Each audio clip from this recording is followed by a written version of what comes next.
On this week's episode, I'm excited to have my friend Logan Bolinger as a guest. Logan is a practicing attorney and the founder of Think Bitcoin LLC. His law practice has included stints in M&A and securities transactions for Fortune 500 companies, as well as civil litigation. He first got into Bitcoin in 2017 and is passionate about educating others on this challenging, often misunderstood asset, which he believes has societally transformative potential. A prolific writer in the space, he publishes a free biweekly newsletter called Think Bitcoin and regularly contributes to Bitcoin Magazine. Introducing the founder of Think Bitcoin, Logan Bolinger.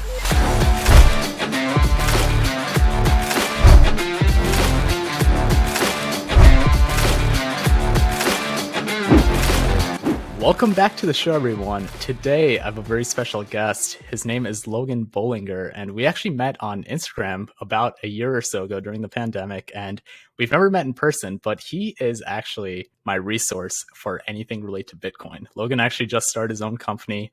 He is an attorney and the founder of Think Bitcoin. And today's topic, we're going to be thinking Bitcoin. Logan, welcome to the show. Oh, I was saying, just excited to be here, and it's thunderstorming where you're at. It's thunderstorming in the crypto markets in the Bitcoin world. So excited to talk about it. Well, I love it.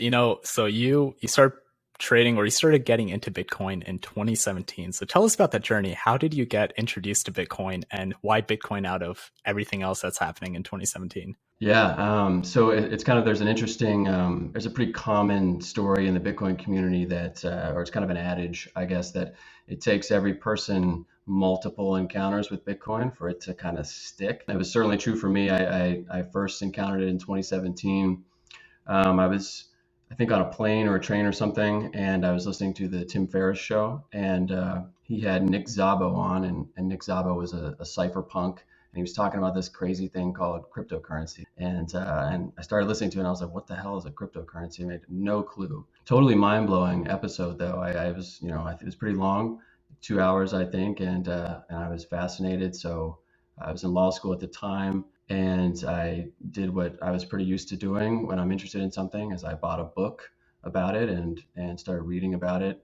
I bought some Bitcoin in 2017. I kind of rode the wave. That was a big bull market, 2017, 2018. Not dissimilar to the 2020 and 2021 bull market. And so I rode that. I was learning about it. I was actually taking a securities regulation class in law school. So we were talking about what is a security, are cryptocurrency securities. So I was kind of getting it from different angles. I got a little freaked out when it started to crash a little bit, and my conviction, I hadn't built it yet. I didn't have a fulsome macroeconomically grounded thesis for it at the time. And so I got out 2018, actually made some money, felt like a genius at the time, because it came all the way back down. And then it had always kind of stayed in the back of my mind then for some months and a year or so after that. And I was kind of interested in it, but wasn't buying it for a little while. And then it really hit me in, I'd say, April of 2020 after, COVID, the March 2020 stock downturns happened in the stock market. And then, we had the epic stimulus. And then all of a sudden I'm looking around and things seem to be societally not going incredibly well, but the stock market was going parabolic. We were recovering, it seemed like instantaneously. And that disjunction between what I was just seeing objectively and kind of just anecdotally observing lockdowns and the fear everywhere and businesses closing and stuff like that, the disjunction between that and the stock market and asset prices just going nuts was really, it inspired me to do some research, some soul searching. I just couldn't figure out why that was happening because it didn't make any sense to me. And so that's when I kind of went down the rabbit hole of monetary policy and economic history and sort of getting into these fundamental questions like what is money and what is the future of money. Started reading every Bitcoin book I could get my hands on, engaging with the community, and to kind of just put a bow on it. And here we are. I just kept getting deeper and deeper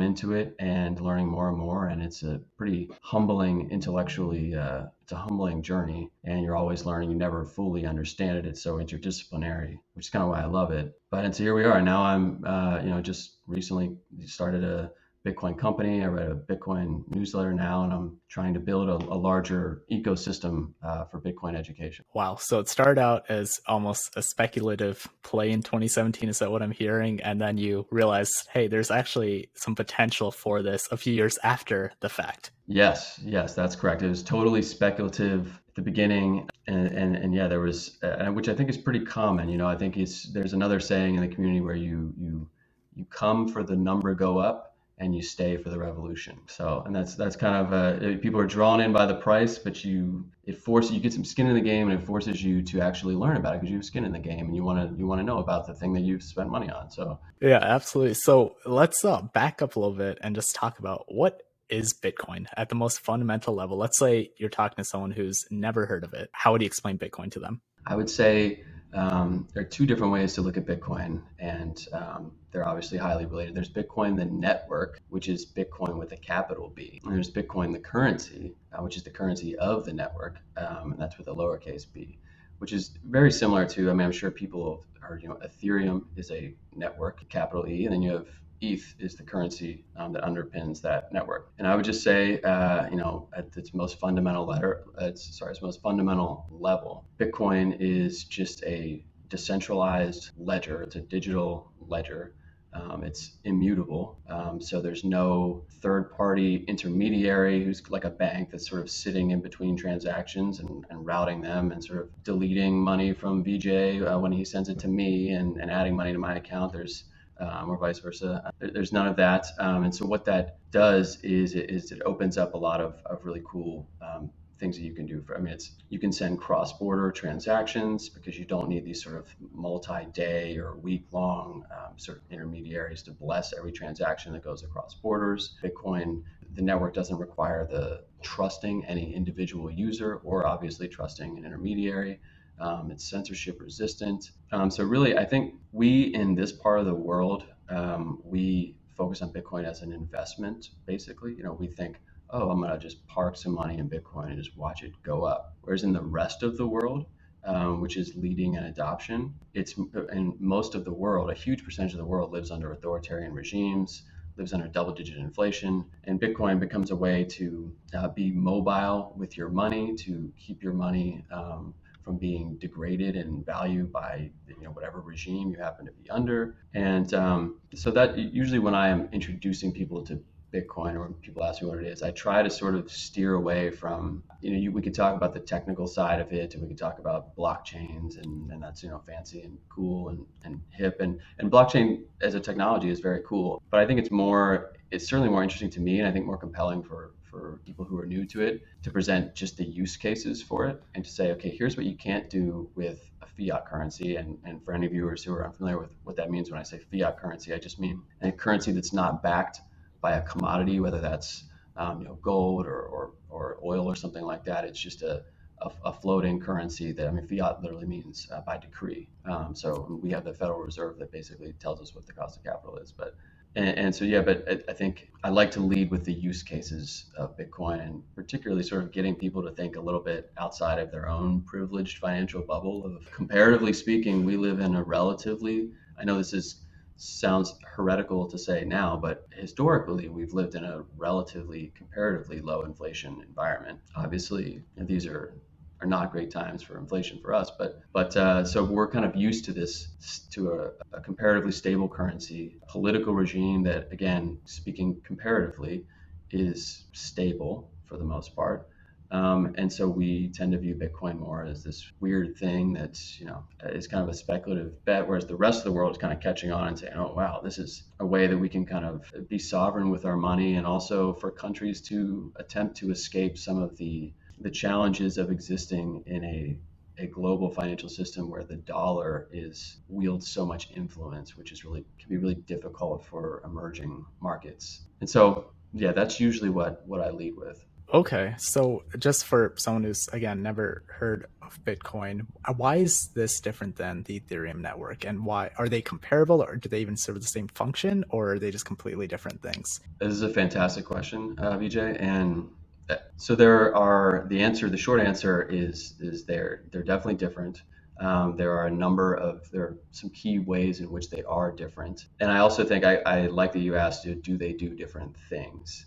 And I think I'll start there because I think that's a really good second question. I would argue that Bitcoin and Ethereum seek to do two totally different things. And there are some Ethereum advocates that would perhaps disagree with me, but Bitcoin, I think, seeks to compete as money, as a monetary asset, and as a global asset, potentially a global reserve asset, not unlike U.S. Treasuries.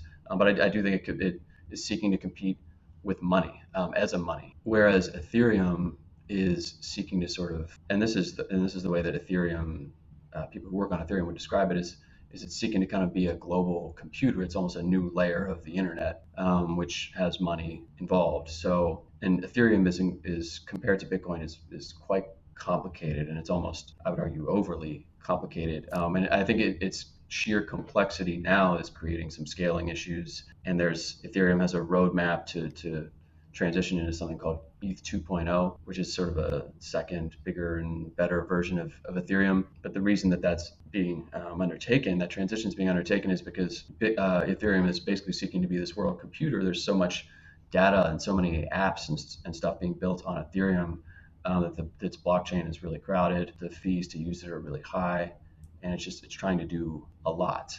And so now it has to sort of engage in these extremely complicated solutions to these problems. And it remains to be seen if it's going to work. We'll see. I'm skeptical, but and so that's the difference in sort of what each is seeking to do and seeking to be. I think the mission of each is different. As far as other differences, I think the most salient difference currently is that Bitcoin has no CEO. It has no governing body or foundation. There is no party, no individual, no one on earth who can wield influence over the actual monetary policy of Bitcoin. Whereas in Ethereum, you have the Ethereum Foundation, you have Vitalik Buterin, sort of like a proxy for a CEO of Ethereum. There's some very powerful, influential Ethereum sort of OGs, I guess, for lack of a better word. And the reason that those people exist is because, and this is another key difference, unlike Bitcoin, every Bitcoin in existence has been mined through the process of Bitcoin mining. Nobody received any Bitcoin before Bitcoin started being mined. Even Satoshi Nakamoto, the pseudonymous human being or human beings who created Bitcoin, did not hand himself out any Bitcoins. They were mined. So there's no pre-sale, no pre-mined Bitcoins. So Satoshi got his or hers or theirs Bitcoin the same way that everybody else currently is getting them. Which, to compare with Ethereum, there was essentially an ICO, which an initial coin offering. So there's basically this pre-sale to all these insiders and VCs, and before there was Ethereum mining. So you kind of have insiders with Ethereum. You don't have insiders with Bitcoin. And Bitcoin is currently a proof of work consensus mechanism, which uses real world energy to do. Bitcoin mining requires real world energy. Ethereum is trying to shift to something called proof of stake consensus, which is pretty similar to what we currently have, in the sense that the people with the most money or the most tokens exert the most influence on the protocol. And Bitcoiners are very resistant to that, because Bitcoiners say, well, that's just a replication of the current system where it's very centralized, where the people with the most material resources exert the most influence and the most power over the monetary network, and often to the benefit of that small group. And so Bitcoin is certainly more decentralized than Ethereum. Bitcoin has more nodes, active nodes. It's easier to run a node, a Bitcoin node, which is how you tell if something's decentralized. And so those main differences between the two. There are a few more, but I don't want to get too far into the weeds. Right. So I love that you explained that. So it seems like you've definitely done insane amounts of research on not just Bitcoin, but other types of cryptocurrencies. But I guess shifting the conversation more into Bitcoin, because that's what we're here talking about. What would you say classifies your bull case for Bitcoin? Why do you think Bitcoin is potentially a good investment, or has potential for the future? Another great question. So my my bull case for Bitcoin is, I think we're entering a period in the global economy where we're going to see a paradigm shift. I think every 40 or 50 years or so, we've seen huge paradigm shifts in the global monetary order. If you think of, what was the global monetary system prior to World War One, how did it change after World War One? Then we have World War Two. After World War Two, all of the European countries meet up and they decide, let's figure out, how to. Most of those countries went off of the gold standard in World War Two to pay for it. So we ended up with all the gold basically in the United States after World War II. And so, there was this gathering of countries after that war, and they were trying to decide, how are we going to run the global economic system? And John Maynard Keynes, a famous economist, I'm sure everybody who's been to business school knows, Tim proposed kind of a sort of global currency called the Bancor. Wasn't adopted. Instead, we went with the United States' proposal, which was that the U.S. was just going to hold all the gold, and everybody else could exchange dollars for gold if they wanted to, and that all other currencies would sort of be floating against the dollar, which would be in theory backed by gold. So we did that for 20, 30 years. Problem is, we get to the Vietnam War, and as what has become a really troubling trend, but it's sort of the way the wars always get fought. You spend way too much. We start spending way too much money, and we now have more dollars than gold to back it up.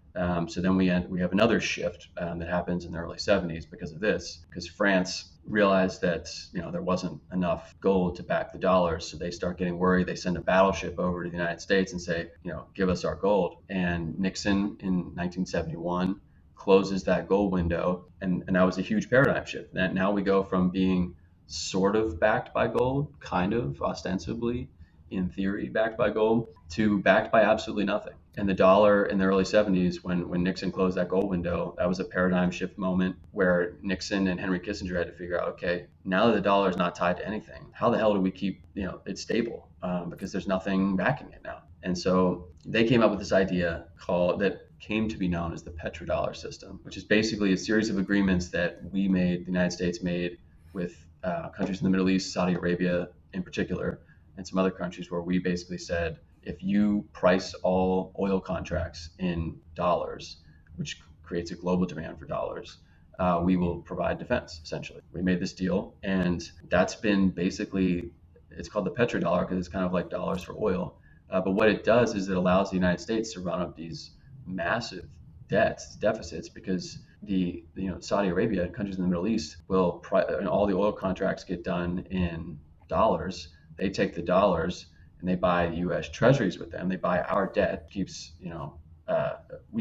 There's always a buyer for U.S. debt, or has been, because of the system, and which has been great. It's worked for the United States gets to have as high debt as it wants. There's always a buyer. And we have the global reserve asset in U.S. treasuries. But there are a lot of problems with that system. It's really hard on emerging markets, smaller countries, smaller economies, and it's not very environmentally friendly. I mean, that system is essentially based on fossil fuels. So if folks, if you're worried about the environment, and it's also caused us to engage in a lot of, I guess maybe the most diplomatic way to put it would be, questionable interventions overseas, to sort of defend that system. And even now, I don't want to, we certainly don't need to discuss politics, but even now, it's really interesting that, there's the Jamal Khashoggi situation. Presidential candidates are running for office talking about how they're going to hold Saudi Arabia to account for the murder of Jamal Khashoggi. And now, we have completely taken the opposite approach. And just, I think last week, the administration announced that they're actually going to go have an official state visit with Saudi Arabia. They're going to, quote unquote, recalibrate relations. And, you can't help but wonder, is the energy crisis that we're kind of in behind that a little bit? But so, which bring this kind of full circle, is that system, which is the paradigm that we've been in for the last 40, 50 years or so. I think that system is fraying. I think the 40-year bull market in bonds that has sort of been the result of that as well is also over. And I think the monetary policy that we've been doing in this country since 2008, where it's just constant, liquidity infusions and QE, and we're essentially propping everything up, and then there's a crash, and then we resuscitate it. We come in with the defibrillators and just, shock it back to life. Then we just keep doing it, and it's getting faster and faster and faster. It used to be you had a bear market every about 4.5 years. We've had 3 of them in the last 4 years now. And so I think our monetary policy and the petrodollar system together, they're fraying.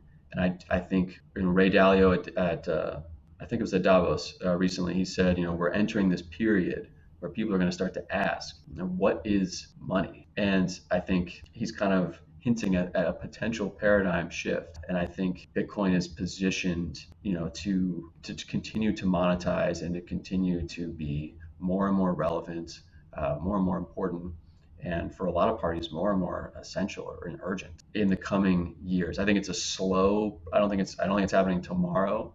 I don't think, we wake up in a year and every country has made Bitcoin legal tender and central banks have bought it. But I think that's the level that Bitcoin is competing at right now.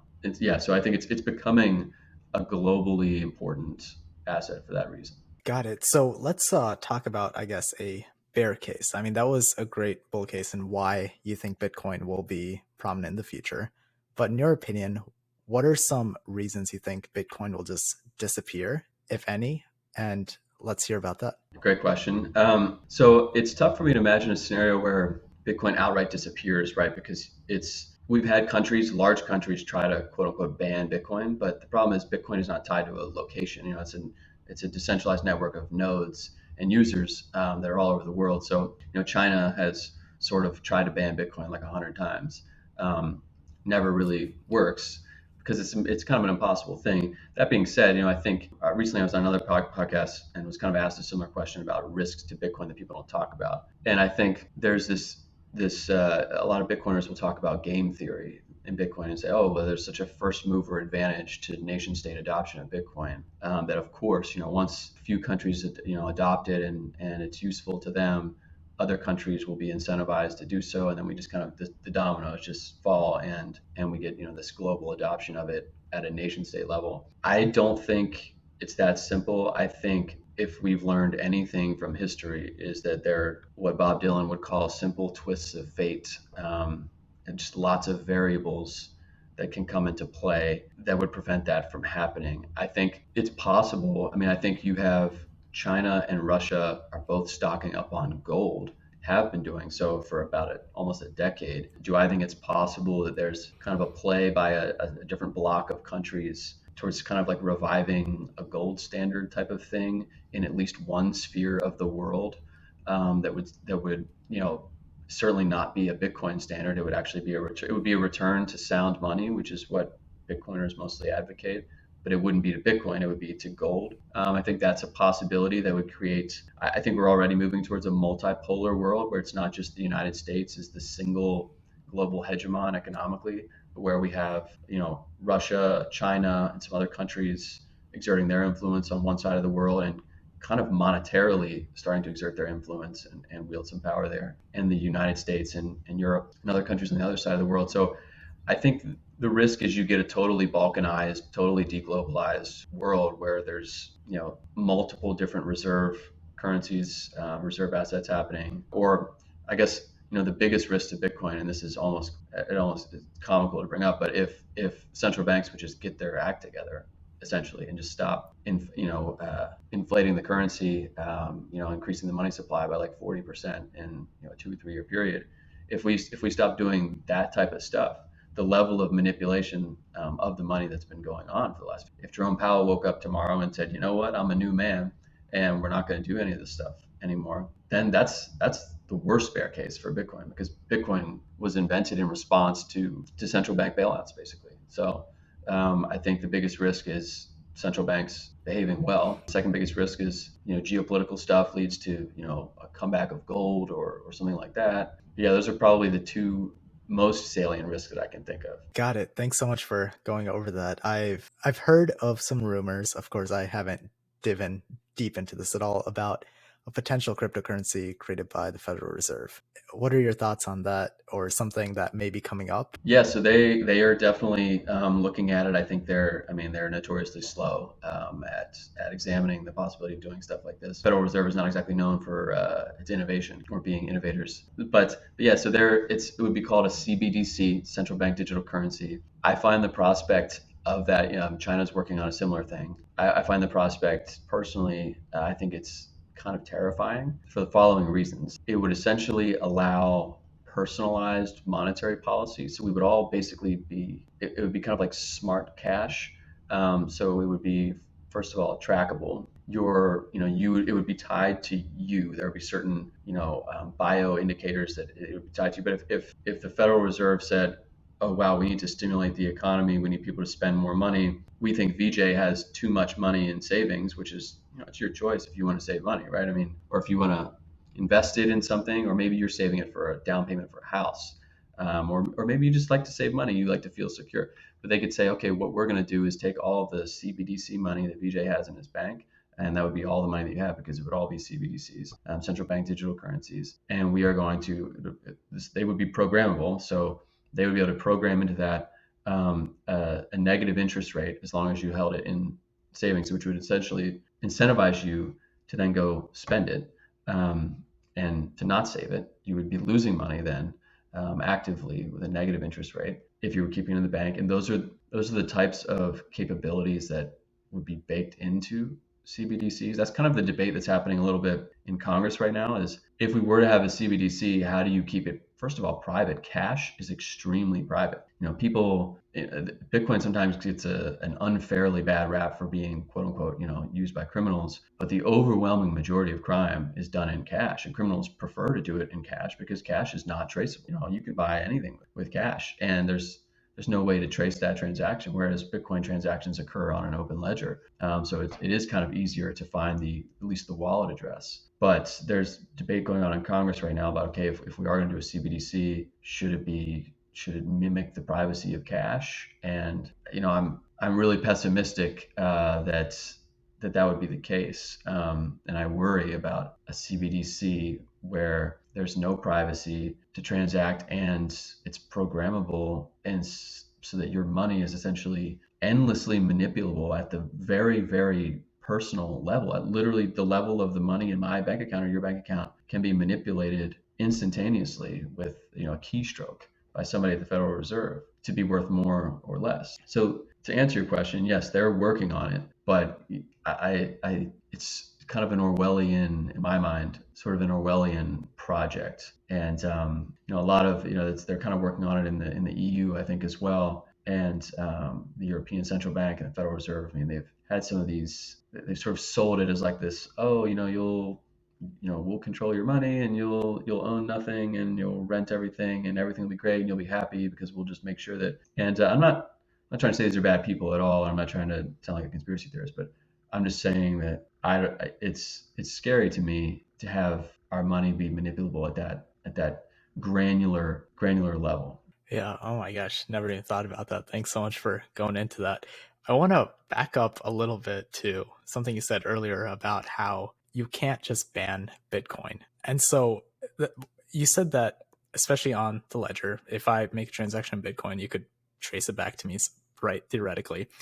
How is it that I guess governments can't just say, if you transact in Bitcoin, you're going to go to jail? And what do you mean you can't ban it? So what you can do is you can make the on ramps and off ramps, to acquiring Bitcoin or pulling Bitcoin, say for example, off an exchange. You can make that really onerous. You could, in theory, make that illegal. The government can make Bitcoin exchanges illegal. So they could, tomorrow we can make Coinbase illegal, but that wouldn't. I mean, there are other countries who have tried that, right? So I think, like, Nigeria is a country that has tried that, and you can exchange Bitcoin peer to peer. You don't need to do it via an exchange. You can do it just with the wallet address and the internet. So governments can make it hard to use Bitcoin. They can tax it in a way that's really harsh and onerous. They can, we have the accounting standards that are used for Bitcoin. If you were, say, a corporation right now in the United States and you wanted to keep Bitcoin on your balance sheet, it's not a really optimal system, and it's certainly not where it could be. But the government can make all of these different ways of using Bitcoin challenging or illegal, and disincentivize them, but they can't actually shut down the network. Unless we were to globally shut down the internet, you can't shut down the network that is Bitcoin with a capital B. Got it. So you're saying that they can make it illegal, but they can't shut it down. And it's actually, honestly, and I don't want to nerd out on the law here, VJ, but as an attorney as well, there are some legal constitutional questions about, is code free speech? Is code speech? And there are some cases that do conclude, that hold that code is speech.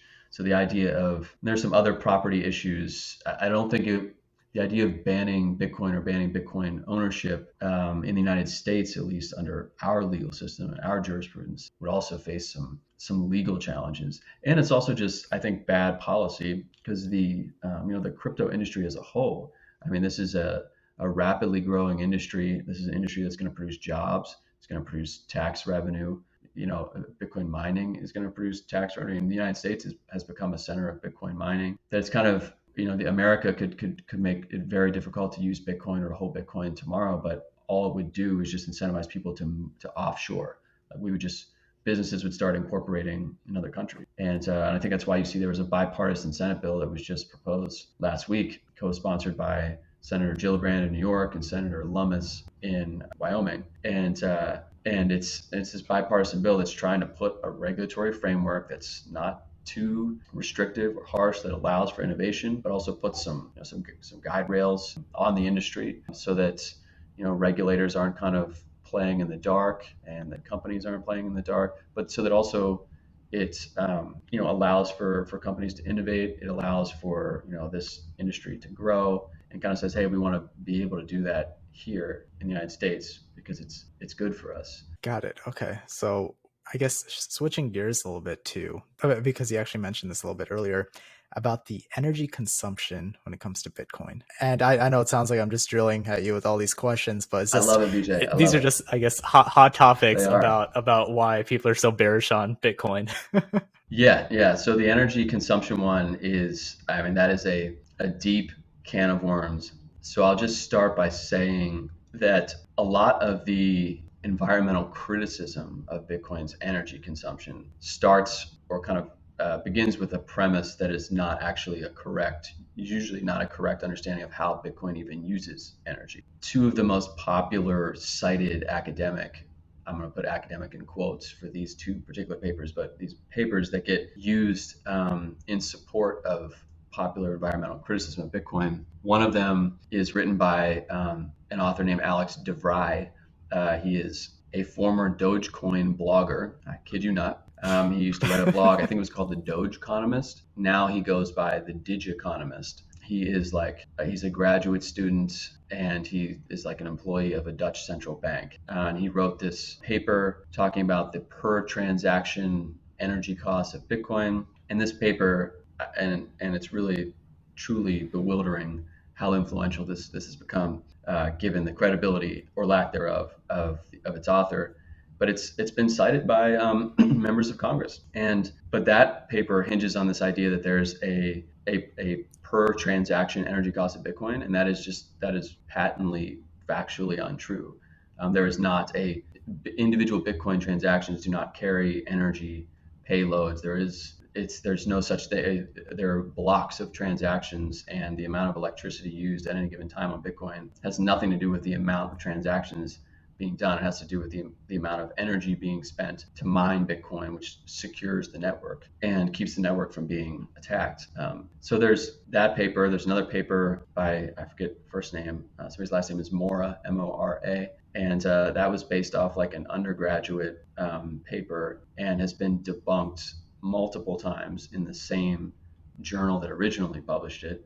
They published multiple debunkings of it. But these two papers kind of have just taken over the environmental conversation about Bitcoin. But there are actually a lot of climate activists and people looking to figure out unique and innovative ways to attack climate change who are Bitcoiners. I would direct your viewers to Troy Cross. He is a professor of philosophy at Reed College in Oregon and is a big climate activist.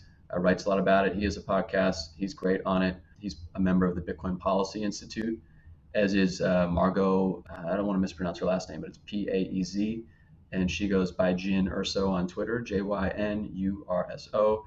These are climate activists who are doing a lot of work in showing why Bitcoin is actually beneficial to the environment. And the main reason that Bitcoin is beneficial is because we can all agree that we need more renewable energy, right? I mean, we need more renewable energy.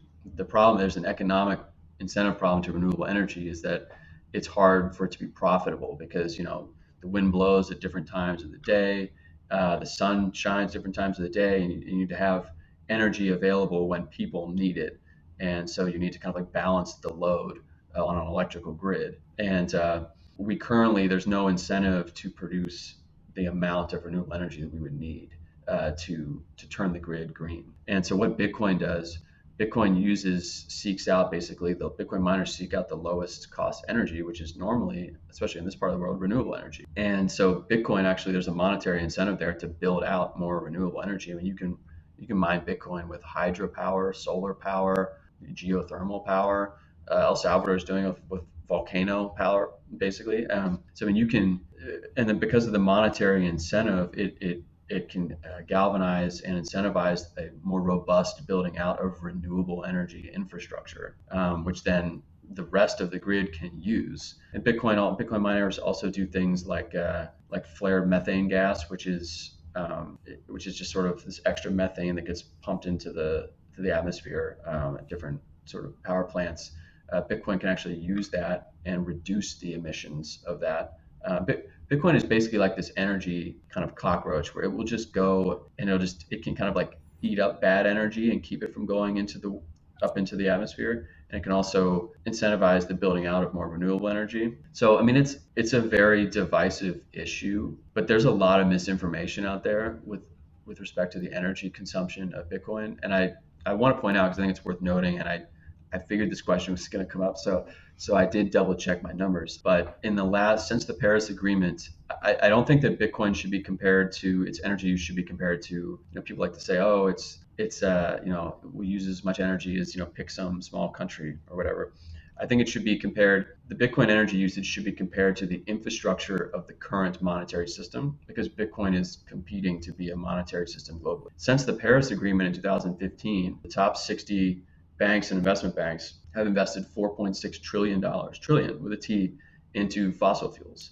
And there's some other stats I wish I could kind of recall. I just read this paper right before I came on. But the point is that the current financial system that we live in is a way worse, dramatically, profoundly worse emitter, carbon and sort of global polluter than Bitcoin. Bitcoin is actually trending renewable, and is considerably more renewable now than the traditional legacy financial system. I would also argue that the petrodollar system that we discussed earlier requires the U.S. military basically to defend it, and the U.S. military is one of the biggest consumers of fossil fuels on Earth, because we have to go overseas and defend the petrodollar, which, as I also mentioned, is entirely itself based on petrochemicals, on oil. So I don't think it's fair to, Bitcoin is a global monetary network that secures trillions of dollars of sort of global economic activity. I think we should be comparing it to what is the environmental impact of the current legacy financial system. And when you do that, when you put those apples to apples comparison, it's not a comparison. I mean, Bitcoin is much better and has the potential to keep going increasingly renewable, and to incentivize the greening of the grid further. Wow. So you're basically saying even though Bitcoin does consume energy, there's a lot of positives that come out of it because people are using renewable energies, and it's better alternative than what's currently happening with the monetary system and with banking. Correct. Yeah. And I would say there's a reason. I think we should look at the reasons why things use energy. I mean, the energy that Bitcoin uses secures the network, keeps it secure, keeps it extraordinarily difficult to attack. And, if you compare that to, the traditional system, it's just much, much better. And I just don't think there's just not, you can't take the current legacy, under our current legacy financial system. It's almost impossible to imagine a scenario where we would be able to achieve the level of renewable energy and renewable energy adoption and innovation that would be necessary to achieve the climate goals that we want to achieve, to avoid catastrophic outcomes. You almost need a kind of sort of a out of the box type of way, I guess, for lack of a better word,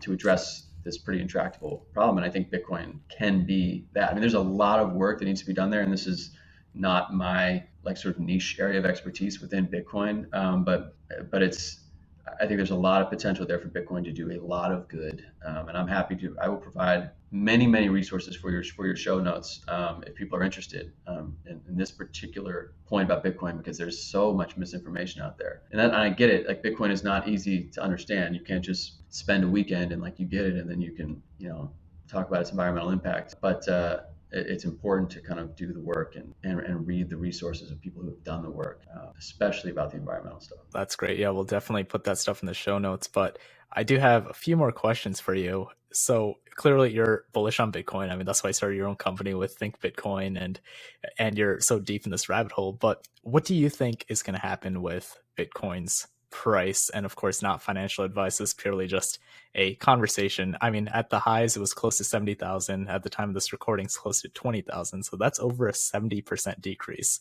and it's dropped this much multiple times in the past. So do you think we're close to the bottom on this bear trend, or do you think it has a lot more room to go? I definitely think we can go lower. And yes, obviously not financial advice, not legal advice. But yeah, I think we can go lower, or I wouldn't be surprised if we went lower. The reason being, the liquidity environment right now is the macro environment is terrible. It's terrible for risk assets in general. And Bitcoin is still, like the whole crypto space is still viewed by most investors and also like institutional investors as a risk asset. Bitcoin, I like to say, it's a risk asset that's competing to be kind of the world's best non-risk asset, but it's still perceived to be a risk asset. So I think we're in an economic environment where we are hiking rates into slowing growth, which is not great. We have inflation that is high enough that we are essentially going to induce a recession to bring it down. This is all terrible for long duration assets, risk assets. And I think there's a big question as to whether the quote unquote Fed put still exists. When would the Fed step in and sort of save us the way they've done in the last 15 years? And I actually don't think I don't think that's going to happen. And Powell said this week, that he basically hinted that's not going to happen until we get multiple months in a row of inflation coming sharply down. So I think everything is in for some pain, continued pain for several months, maybe to the end of the year. I don't know. It's the environment is not good. But I think the way I look at it, in the long term, is eventually, the Fed's gonna have to step back in. The Fed has tried to sort of stop QE a bajillion times in the last 12 years since 2008. It has never been able to sustain for a prolonged period of time not doing it. So, and I don't think it can afford not to do it at this point with our sort of debt to GDP levels. So I think eventually that happens. When that does happen, I think that further creates some problems for the dollar long term, and which I think continues to create a strong case for alternatives like Bitcoin. So basically, I think we have this cycle where we get inflation first, monetary inflation, then kind of the CPI inflation, and then the Fed says, okay, we have to step in and save you from that, just like we, saved you from the previous recession by creating this inflation. Now we're going to save you again by this recession, but then the recession is going to harm a bunch of people, obviously. So we're going to step in and save you from that, and the way we're going to save you from that is going to create the next problem, and then we're going to step in and save you from that, which is going to create another problem. We're going to keep. I think everybody should ask themselves, if this is the monetary system that we currently live in, can we do better? Can we do better than this lurching from crisis to crisis, from one intervention to the next? And what is the long-term damage that gets done every time that we do this? And who gets hurt? Is it, Elon Musk is not getting hurt every time we expand the monetary or expand the money supply. The people who get hurt are normal wage earning savers, normal people. They get hurt by first the inflation stuff, and then they're the people who get disproportionately hurt by the recession that has to sort of be, induced in order to bring the inflation down. And then they'll get hurt again. They'll just keep getting hurt, and it just exacerbates wealth inequality. And this sort of kind of crisis system, this crisis to crisis system, I think, and this is why I'm so passionate about Bitcoin. It's why I started Think Bitcoin. It's why I write the newsletter. It's why I want to continue to do more on the education front. Is I think we really can we can create a better world with a better system that is more equitable, that creates a leveler playing field of opportunity, that doesn't have sort of this kind of top level manipulation of the money happening. And I think will be more beneficial for more people, and will kind of get us out of this cycle where we just keep, like I said earlier, we've in the last 4 years had 3 bear markets. We're probably going to have some more, and I think Bitcoin is the best, maybe our last best opportunity to shift paradigms into something different and something better. That's incredible. Thanks so much. So you're very, very bullish, even though Bitcoin's at 20,000 right now. So in your opinion, how high do you think Bitcoin's going to go in, I guess, the long term? Like, let's say someone were to invest right now, and use invest loosely, right? There's a speculation side, as in just hoping it goes up, but clearly there's a strong fundamental reason why Bitcoin could be the next best case, like you mentioned. Yeah, and I definitely want to clarify. I'm very long term bullish on Bitcoin, but I definitely want folks to know. I mean, I do not think the next 6 months is going to be a smooth ride at all, really in anything. But I think my long term vision is certainly bullish. As far as where I think it could go, I think the next big dominoes to fall for Bitcoin are probably some central bank. I think might diversify its reserves with Bitcoin. I think especially after we saw the West essentially tell Russia that their central bank reserves that they were holding in different countries. The West basically told them, we're going to snap our fingers and this is all worthless now. I think that is, if you are every other country in the world and you're looking at that and you're saying, oh, okay, so our central bank reserves that we keep, in various places, some of it we keep onshore, some of it we keep offshore. If the reserves we keep offshore can just be made worthless because somebody doesn't like us, then maybe we should diversify what our reserves are and try to make them more resistant to that type of action. And so I think we will look back historically at that moment. And it's not to say that and I'm not making a judgment on whether it was the right move or the wrong move, but I'm just saying from the practical implications of that. I think the strategic implications of that is, if you're another country and you think that could potentially happen to you, you're going to be looking to maybe diversify your central bank reserves. So I think if that were to start, if we get one of those dominoes to fall, then I think you do get a little game theory where you're going to have other central banks are going to say, well, maybe we don't believe in this thing. Maybe we think it's kind of crazy, but if we think that there's a 10% probability that we're wrong and that it's for real, then we better have some of it at least, or else we're kind of going to be, but we're going to be behind in whatever emergent global order materializes. And so I think over the next 5 or 10 years, I mean, it would certainly not shock me at all if if one Bitcoin was worth hundreds of thousands of dollars. I mean, if it were to reach the market cap of like tradable investable gold, which is about like 7 trillion, I think. That's like 7x from here.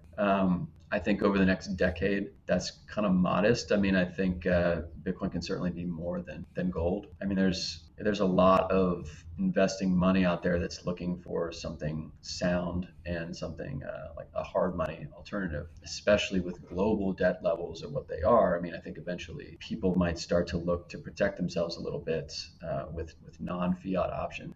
So yeah, I think Bitcoin could certainly be, in 20 years, I think Bitcoin could be worth $1 million US per coin, but I don't know what US dollars are going to be, worth at that.